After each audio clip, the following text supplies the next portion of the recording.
আছে। আমি আমার স্বামী হারা হয়েছি।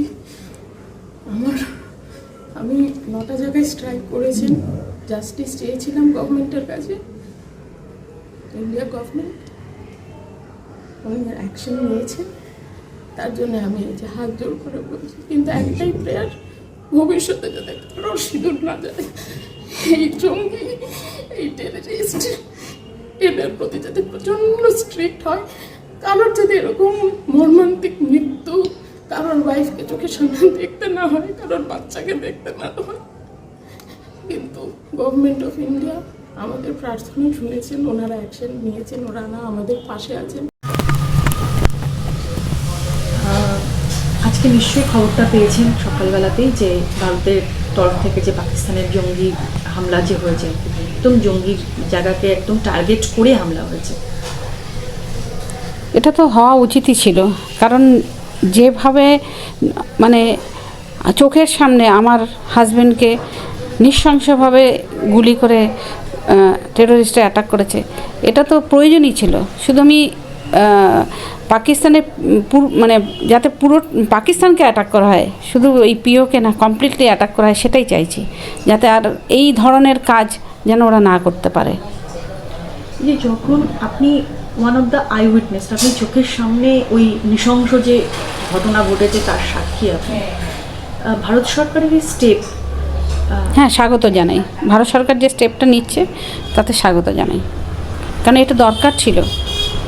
কারণ যদি না নিত তাহলে যেসব যারা এই, কেননা আমার হাজব্যান্ড বলা যায় দেশের জন্য শহীদ, দেশের জন্য শহীদ হয়েছে। কারণ কি, একটা সাধারণ মানুষ সে ঘুরতে গেছে এবং চোখের সামনে আমার মেয়ে এবং আমার চোখের সামনে মিলিটেন্টে সেই ঘটনা ঘটেছে, তার মানে ও তো দেশের জন্য শহীদ হয়েছে, ওকে শহীদেরই ইয়ে দেওয়া উচিত আমি মনে করি। সেদিন যখন এই ঘটনাটা ঘটেছিল তখন আপনারা কি, তারা কি আর কিছু বলেছিল, মানে শুধু মানে ধর্মীয় পরিচয় ছাড়া আর কি কোনো কথা বলেছিলেন যারা ছিলেন আর কি? হ্যাঁ, আমার হাজব্যান্ড কেন অনেককেই বলেছেন, মারার পরে বলছেন যে মোদি কা আদমি, এরকম মানে সবাইকেই বলেছেন, শুধু আমার হাজব্যান্ডকে এই কথা না, অনেককে বলেছেন যাও মোদিকে গিয়ে বলো, এসব কথাগুলো বলেছেন। শুধু তো মানে কলমা পড়তে বলেছেন। আমরা তো মুসলিম না যে কলমা পড়তে পারবো, হ্যাঁ। আর এটা সবচেয়ে নিজের দেশে আমরা ঘুরতে গেছি, বিদেশে না, সেখানে আমাদের কোনো সিকিউরিটি ছিল না। তো এটা হওয়া উচিত ছিল, মানে এই যে পাকিস্তানকে অ্যাটাক করেছে এটা হওয়াই উচিত ছিল।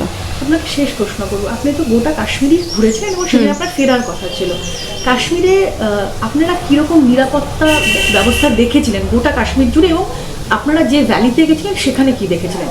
কাশ্মীরের মানে পেহেলগাঁও যে ভ্যালিতে উঠবার আগে পর্যন্ত ওদের মিলিটারি ক্যাম্প রয়েছে, কিন্তু ভ্যালিতে কোনো নিরাপত্তা ছিল না, না জম্মু কাশ্মীরের সরকারের তরফ থেকে, না আমাদের মিলিটারি, একজনও না, কেউ ছিলেন না। যদি এই হয়তো যদি থাকতেন তো হয়তো এই ধরনের ঘটনা ঘটতে পারত না। না, এটাকে তো ওয়েলকাম করছি যে এই প্রত্যাঘাতটা আমরা এক্সপেক্টই করছিলাম যাতে হয়, এবং আমরা চাই যে এটা আরো অনেক বড় আকারে হোক। কারণ এরকম শুধু স্ট্রাইক করলে বা কটা জঙ্গি ঘাঁটি, কারণ ওরা তো এক্সপেক্টই করছে যে ওদের উপর হামলা হবে, এত বড় ঘটনা ঘটার পরে ওরাও নিশ্চয়ই সেই জায়গাতে নেই। তো আমরা চাই যে যেখানে যেখানে এনারা আছেন সেখানে তাদেরকে খুঁজে বের করে তাদের উপর এভাবে হামলা চালানো উচিত, যাতে পরবর্তীকালে কোনো ফ্যামিলিকে, তাদের ফ্যামিলি মেম্বারকে যাতে লুজ করতে না হয়, হারাতে না হয়। এই যে ঘুরতে গিয়ে সাধারণ পর্যটকদের উপর আক্রমণ, এবং এইটা কিভাবে দেখছেন? এরপরে তো মানুষ হ্যাঁ, একদম। আমরা তো এক্সপেক্টই করিনি, কারণ কাশ্মীর আমরা ভেবেছিলাম 2019-এর পরে আর কিছু হচ্ছে না, ইট মিনস সবকিছু আন্ডার কন্ট্রোল আছে। কিন্তু যেটা দেখা গেল যে মানে 6 বছর পরেও কিন্তু জিনিসটা চেঞ্জ হয়নি। হয়তো বিরতি ছিল কিন্তু পুরোপুরি পরিবর্তন হয়নি। যদি হতো তাহলে এই অবস্থা হতো না। আর একটা বড় জিনিস যেটা আমি বলতে চাই, আগেও বলা হয়েছে, সেটা হচ্ছে যে কাশ্মীর পুরোপুরি ফোর্সেসের মানে আন্ডারেই আছে, কিন্তু কেন ওই ভ্যালিতে কোনো ফোর্স ছিল না এটা আমাদের বোধগম্য না। কোনো রকম কোনো সিকিউরিটি ফোর্স ওখানে কেন ছিল না এত পর্যটক থাকা সত্ত্বেও, এটা আমরা বুঝতে পারছি না।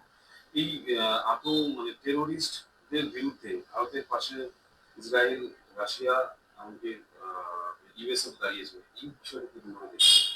না, এটা তো শুধুমাত্র ভারতের ইস্যু না, এটা তো একটা ইন্টারন্যাশনাল ইস্যু। এবং আহ, সবাই এক্সপেক্ট করে যে সবাই এই অন্তত এই ব্যাপারে, টেরোরিজমের ব্যাপারে এক হবে এবং একসাথে লড়াই করবে।